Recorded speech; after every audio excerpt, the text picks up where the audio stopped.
Oh, thank you very much, Phil. I'm humbled by that introduction. It's a real pleasure for me to be here, as I always get very excited to speak on such forums. I'm passionate about taking something from the lab to the field, and as Phil mentioned, came to Australia 17 years ago to fulfill that dream of making a change, making my own small efforts in that way with the help of everyone here. So, as I said, it's passion that has led to some of these key innovations, and I'll discuss one aspect of that here. And my life has been made easier by Phil and Rai because they have really given excellent talks, some of the elements that I touch in my talks as well. Food security, yes, it's a major issue we are all aware of, and my driver is a quote from Mahatma Gandhi which says, "Poverty is the worst kind of violence." And it's really a shame that 1 in 8 persons still goes to bed without food, even today. Oops. We all know population is going to increase. We are looking at those figures of 9 billion people by 2050, 50% more fuel requirements, 70% more crop output, and water. We need to increase productivity, we need to reduce crop losses, and innovation is appearing to be the key driver here. Coming to crop protection, because of that, the focus on crop protection and crop productivity, and some of it has been touched by the previous speakers, that in spite of the current pesticides being used and measures being taken, we still have 20 to 40% losses due to crop pathogens, pests and pathogens. So imagine if those measures were not present, there will be a tremendous loss in crop productivity. We talked about new chemicals and new molecules, how much time and cost it takes to develop a new molecule. And even if you develop one, it takes only 1 in maybe 139,000 chemicals to make it from the laboratory to the farmer's fields. So there is a major issue here which really craves for innovation. Not only that, when we have these chemicals, then there are certain things which happen which trigger again a mass media. This is something like 14 children dying after consuming a meal that was contaminated with the toxic pesticides. What that leads to then is, and this is not my view, this is just because I Google, and then when you Google certain keywords, what you get is, are pesticides harmful to humans? Are they bad? Are they harmful to the environment? Safe? All those questions start emerging and have been there for years. Similar sort of thing, once again, not my views at all. If you look at GMOs for crop protection, you get all sorts of things emerging and all sorts of images coming up on the Google. So my driver has been, is there another way? Is there a bridge that we scientists or we researchers can provide in such a landscape? And today I'm going to talk about nanotechnology as one aspect and RNA interference, which Phil mentioned, as another aspect in this landscape. Nanotechnology, Phil have already captured. For me, it was fascinating that in 1959, it was Richard Feynman who just started to think that what could happen if we can arrange our atoms one by one the way we want them, and that's what led to the genesis of what we called nanotechnology today. Why should we know something about nanotechnology? Once again has been made obvious. Global nanotechnology market outlook for US is 75.8 billion. So it's a huge outlook and is going to increase, and especially going to increase when Asia Pacific is now again emerging as a bigger market for such products. Nanotechnology in agriculture, once again, myriad of applications, from precision farming to using the sensors to delivering genes and nanopesticides or nanoherbicides. Also, the benefits have been captured that these nano delivery systems can have benefits such as targeted delivery, which Rai mentioned. They may reduce the cost of pest control. They can protect the pesticide against premature degradation, and may also have effect on that they can provide less off-target effects. there's immediate, anything that emerges, someone told me, nanotechnology is really emerging as a very fashionable science.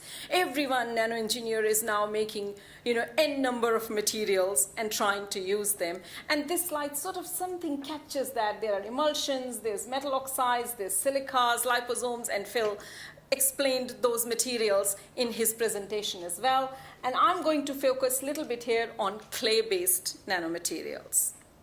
Now, before I go on to the nano side of things, RNA interference has also been mentioned here, and I would like to spend just 5 minutes explaining a little bit more on RNA interference. My excuse to those who are already very familiar with this technology. But this technology has been emerging as, really a game changer to various applications in human as well as in agriculture. And it has earned its discoverers the Nobel Prize. As all big discoveries happen, this was also a matter of chance.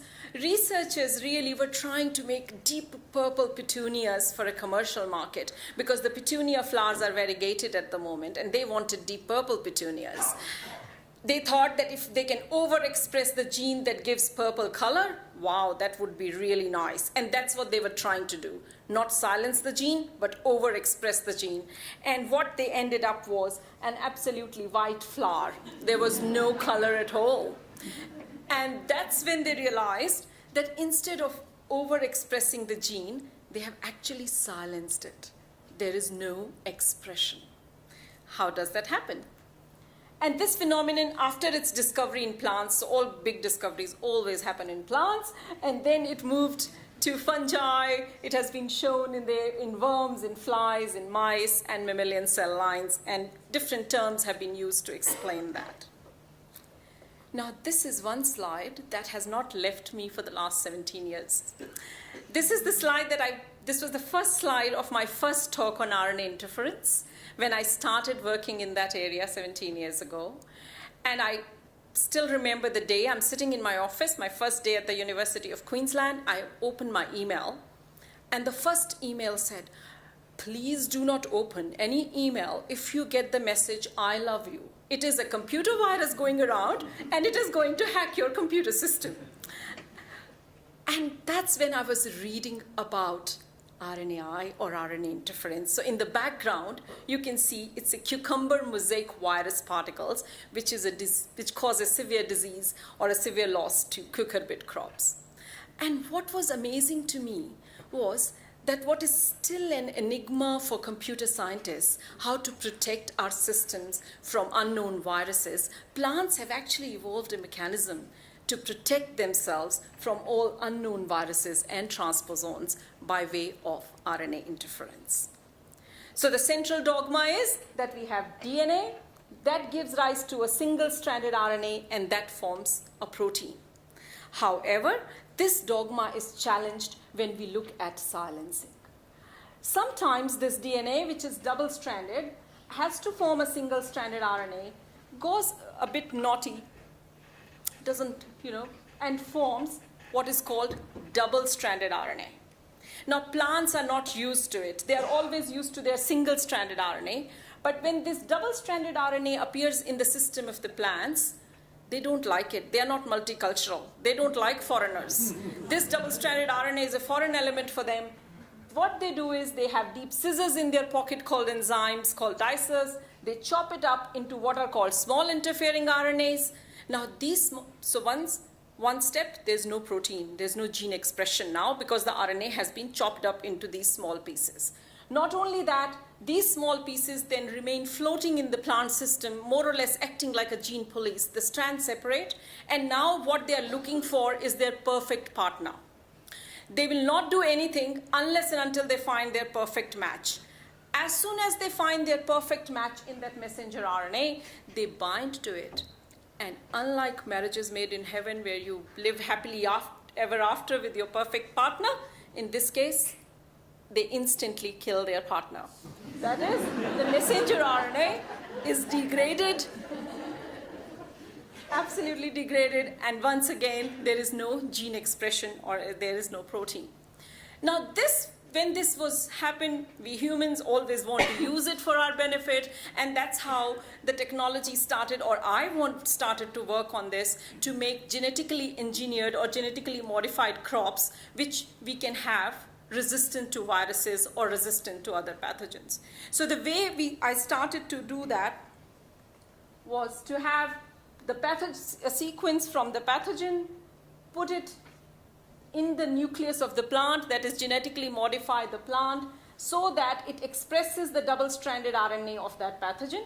That's where my role ended, and the plant science, plant machinery began. Plant would realize that this double-stranded RNA is foreign, will chop it up, the strands will separate. When the pathogen will invade such a plant, these small RNAs will find their match and therefore will degrade the mRNA of that pathogen, and there would be no disease. Soon I realized that even though we can make these genetically modified plants, they're wonderful, really, they're really disease resistant, but there are certain issues about mass acceptance, and some of the issues involve community acceptance, but other issues of regulation of use, and not only that, there is a cost and time involved as well in generating these plants, and not every plant can be transformed. I worked with avocado, it took me 4 years to get 6 plants from 180,000 events to generate transgenic. So it's not an easy task. It's easy with model plants or some other crops like tomato and capsicum, but it's very difficult with certain plants if you want to protect them from diseases. So in transgenic plants, I would like you to keep remembering that double-stranded RNA is actually the trigger molecule to afford plant protection. So once again, is there another way? Can we deliver RNA interference as a spray instead of making a genetically modified plant? Can we just spray the double-stranded RNA on a plant and get the same resistance or same control from the disease? It works. It was not me. Has been shown. It was 2001 people started showing it.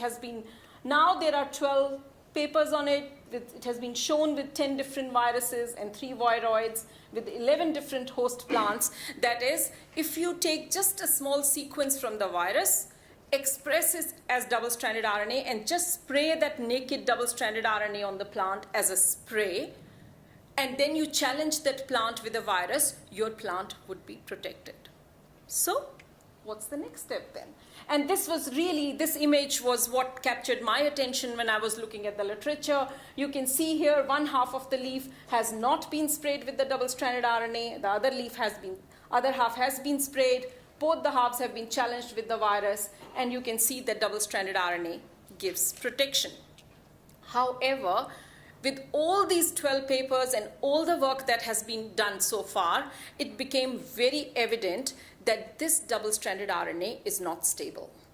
It can be degraded very quickly by the environment, UV, sunlight, moisture, enzymes on the leaf surface.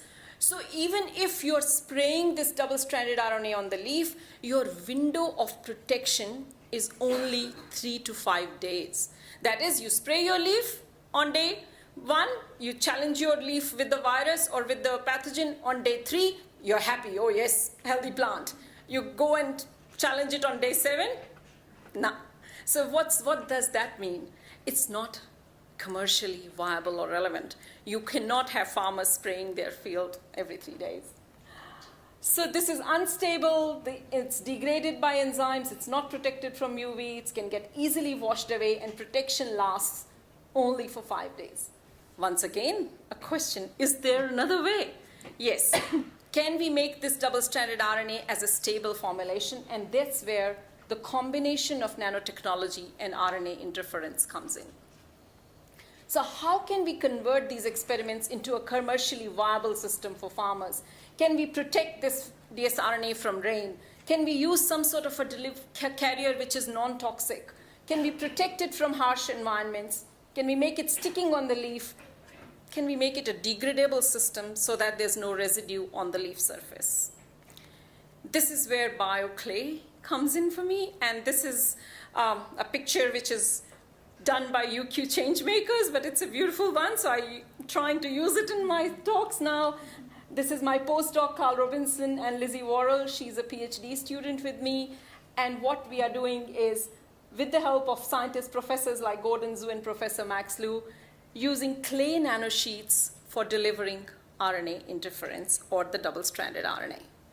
Once again, slide from my postdoc. He's a fan of James Bond, so he doesn't allow me to get rid of this one. So what we are trying to do is using the clay nanoparticles as a nanocarrier, as Rai mentioned, to deliver now, in this case, the active ingredient, which is double-stranded RNA rather than a chemical pesticide.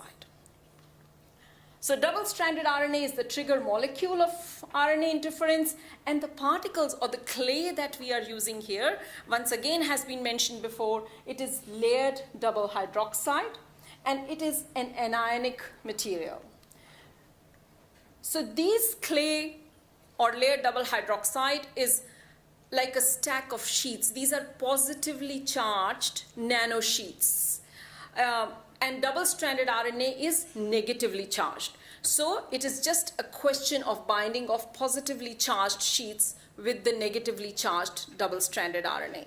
And if you can imagine these sheets like a layer of puff pastry or a ream of paper, the double-stranded RNA gets slotted in, and these layers, they start peeling off when sprayed on the plant surface, releasing the double-stranded RNA to do its work. So this is a chemistry slide. As I have, this project is a collaborative project with Australian Institute of Bioengineering and Nanotechnology at the University of Queensland. I have Professor Gordon Zhu, who is the nano brain behind it. I come in from a biology perspective, but this particular slide is a depiction which shows that this layer double hydroxide is actually just, it's a brucite layer of magnesium hydroxide and aluminum hydroxide, and it's a positively charged layer. What we were not sure was that whether we would be able to bind double-stranded RNA with LDH, and this electron micrograph here, it shows that yes, the double-stranded RNA, and we have shown that for varying size of double-stranded RNA, that we can bind it to these clays to form what we call BioClay.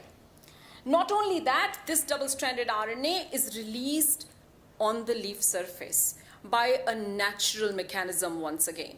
It's the carbon dioxide and moisture in the atmosphere.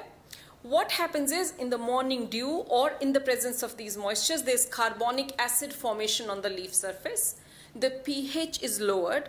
That's one way that this double-stranded RNA gets preferentially released out of the clay.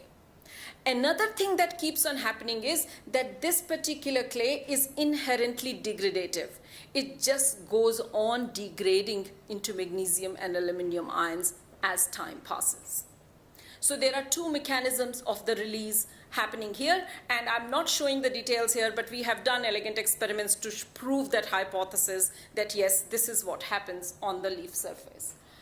So as I'm showing here, this is the leaf surface with double-stranded RNA or clay sprayed on it in the presence of moisture and carbon dioxide. Double-stranded RNA is released. Once it's released, the RNA interference mechanism kicks in so that when the virus comes to infect such a plant, the viral RNA is cleaved or we get a degraded virus, or what happens naturally in a plant that we do not get the disease. As I mentioned, that this aldehyde degrades, and this is just one slide to show that it degrades at about 15 to 20% per week, indicating that within 8 to 10 weeks, you will not have any LDH even left on the leaf surface, which is very critical for us to have, that there is no residue present on the leaf surface after the spray.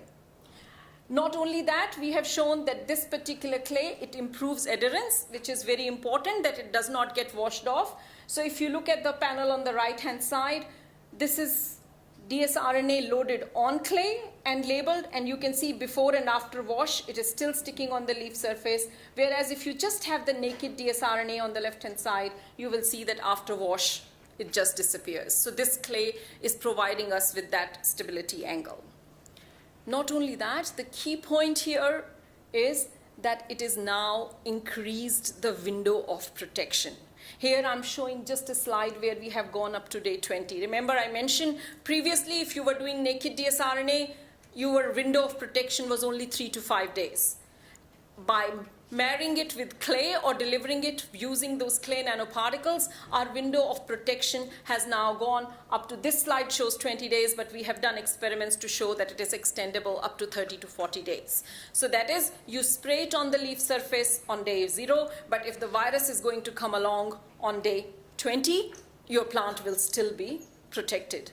And not only that, we have shown not only the sprayed leaves, but the new leaves coming or the new growth coming also remains protected. In terms of regulation, it's really important, and Phil has touched upon it, that how important regulatory framework is if these kind of innovations have to go out of the lab. They cannot go out of the lab unless and until we both, researchers as well as the regulatory bodies, come together, discuss all aspects of it, but come forward with an innovative mindset. So in this case, this just shows you that what happens in a natural virus infection system and what happens when we topically apply the double-stranded RNA. Every mechanism that is there in the box is what naturally happens in a plant system. We are not tampering with that natural mechanism of RNA interference that happens in a plant system in any way.